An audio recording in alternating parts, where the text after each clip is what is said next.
Hello students, welcome back to MT study. आज हम लोग क्लास 10th के 822 जेड से सॉल्व करने वाले हैं। बोर्ड एग्जाम में आया हुआ क्वेश्चन है, बहुत ज़्यादा इंपॉर्टेंट है। आज हम लोग दो 2 मार्क्स के क्वेश्चन सॉल्व करने वाले हैं। आइए पेपर को स्टार्ट करते हैं हम लोग। फर्स्ट क्वेश्चन हमारा है, सिद्ध कीजिए कि √2 एक परमेय संख्या नहीं है, यानी ए का परमेय संख्या है, आपको प्रूव करना है। तो हम लोग सॉल्यूशन स्टार्ट करते हैं। माना कि √2 ए का परमेय संख्या है, जस्ट हम उसका अपोजिट मान लेंगे। तो पहले मानते हैं, माना कि √2 एक परमेय संख्या है, यह एक सभाज्य संख्या है। ये एक क्या है? सभाज्य संख्या है, जो कि संख्या हमारी ए व बी है। ए व बी है जो सभाज्य है। तो हम यहाँ कह सकते हैं कि माना कि √2 है वो ए बाई बी के बराबर है, ए बाई बी के बराबर है। बट कंडीशन है कि जहाँ B does not is equal to 0 है। बी क्या है? 0 के बराबर नहीं। अगर बी 0 हो जाएगा तो वो परमेय संख्या हो जाएगी। बट यहाँ आपको परमेय संख्या मानना है, ये इसके बराबर होगा। तो इसका हम क्या करते हैं, दोनों पक्षों का वर्ग कर देते हैं। दोनों पक्षों का वर्ग करने पर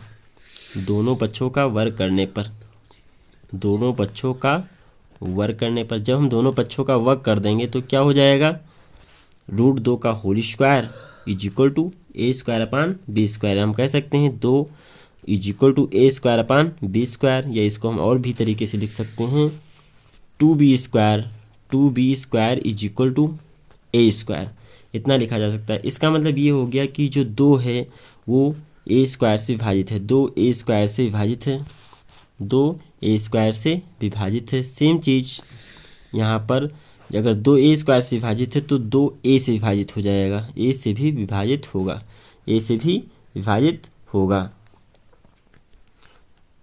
मान लेते हैं हम लोग कि माना कि नेक्स्ट स्टेप में माना कि ए बराबर जो है, ए बराबर 2c है, जहाँ पर c कोई पूर्णांक है, जहाँ पर c क्या है? कोई पूर्णांक है। जहाँ पर c कोई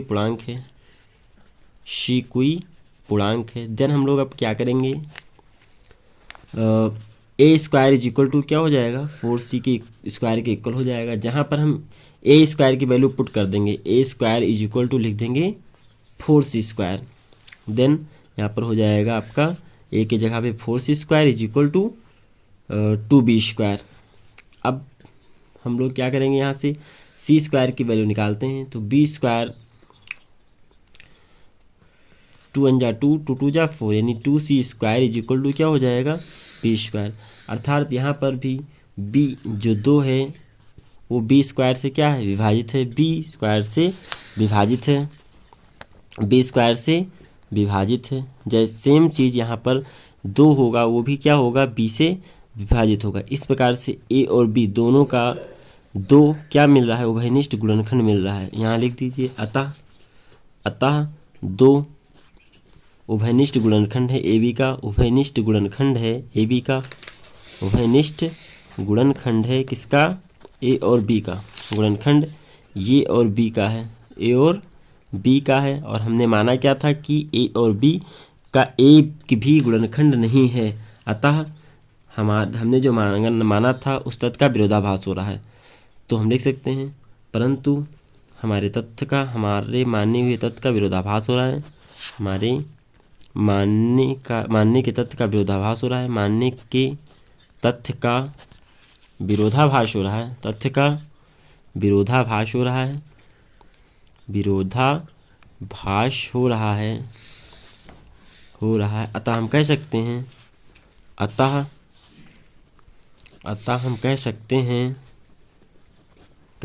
हैं कि √2 जो होगा एक परमेय संख्या नहीं होगी। √2 एक परमेय संख्या नहीं होगी, अर्थात अपरमेय होगी। √2 एक परमेय संख्या नहीं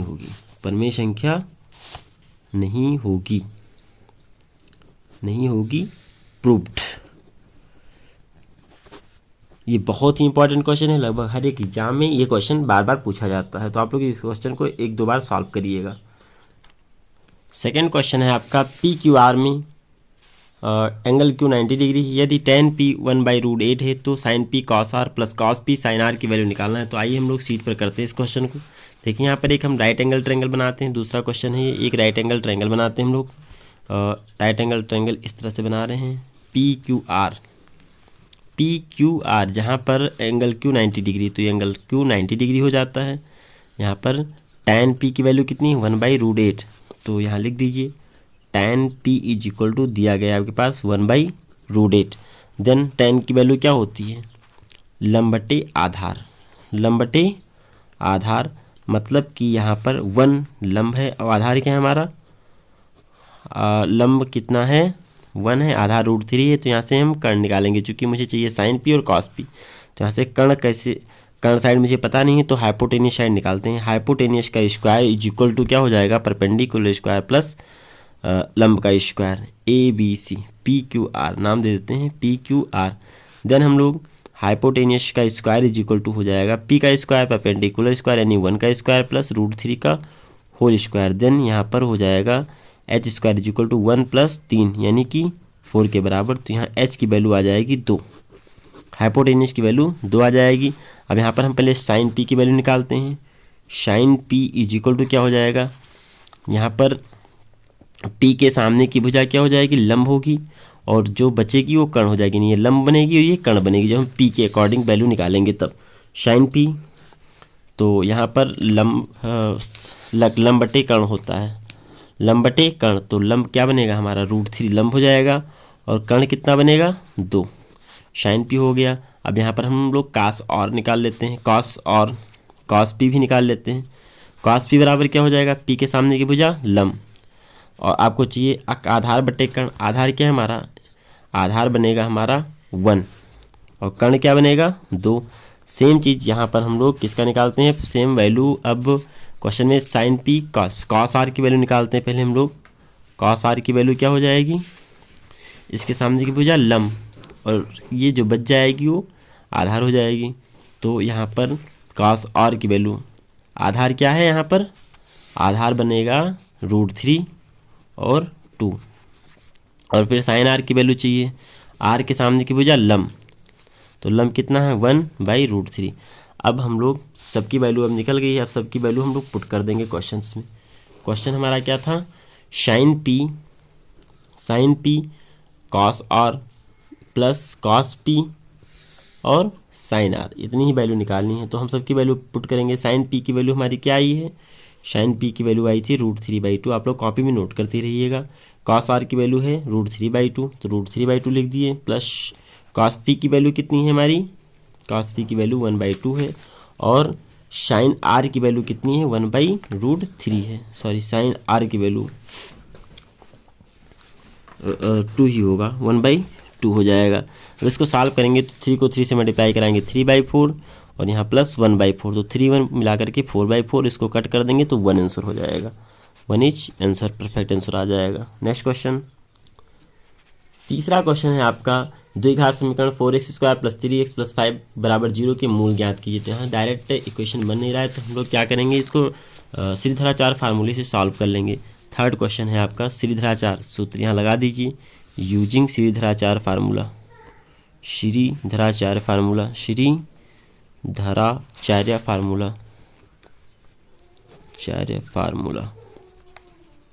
क्या होता है -b + (b² - 4ac (2a) x की वैल्यू हो जाएगी यहाँ पर। तो यहाँ पर हम लोग फर्स्ट ऑफ ऑल क्या करेंगे, वैल्यू कंपेयर करा लेंगे जो हमारे पास इक्वेशन दी गई है। द्विघात समीकरण के मानक रूप से तुलना करने पर, द्विघात समीकरण क्या होता है हमारा x² + bx + c बराबर 0 से तुलना करने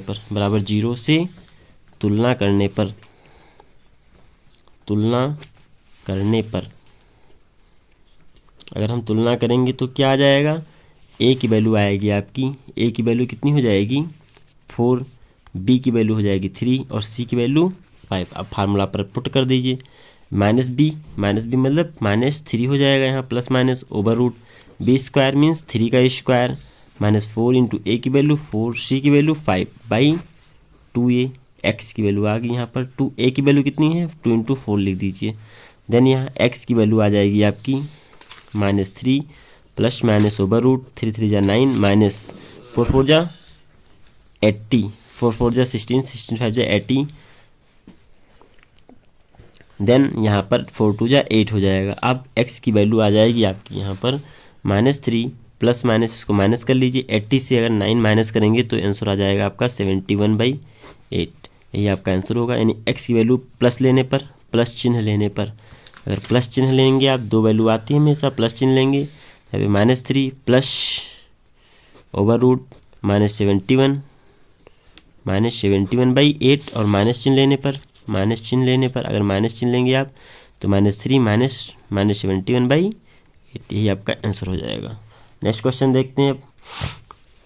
इस क्वेश्चन पेपर का 4th क्वेश्चन हमारा है। ये भी आपका इंपॉर्टेंट क्वेश्चन। इसमें दिया गया है कि बिंदु, यहाँ पर आप देख सकते हैं, बिंदु A 2 - 2 और B 3, 7 को जोड़ने वाले रेखाखंड की लंबाई ज्ञात कीजिए। तो पहले हम क्या करेंगे, यहाँ पर हम एक लाइन सेगमेंट ड्रॉ करेंगे, A पॉइंट B पॉइंट। पहला पॉइंट हमारा क्या है 2, -2 और B पॉइंट हमारा है 3, 7 को जोड़ने वाले रेखाखंड की लंबाई बताना। यानी आपको डिस्टेंस फार्मूला यूज करके वैल्यू निकालनी पड़ेगी। डिस्टेंस फार्मूला बराबर x1 - x2 का whole square plus y1 - y2 का होल स्क्वायर।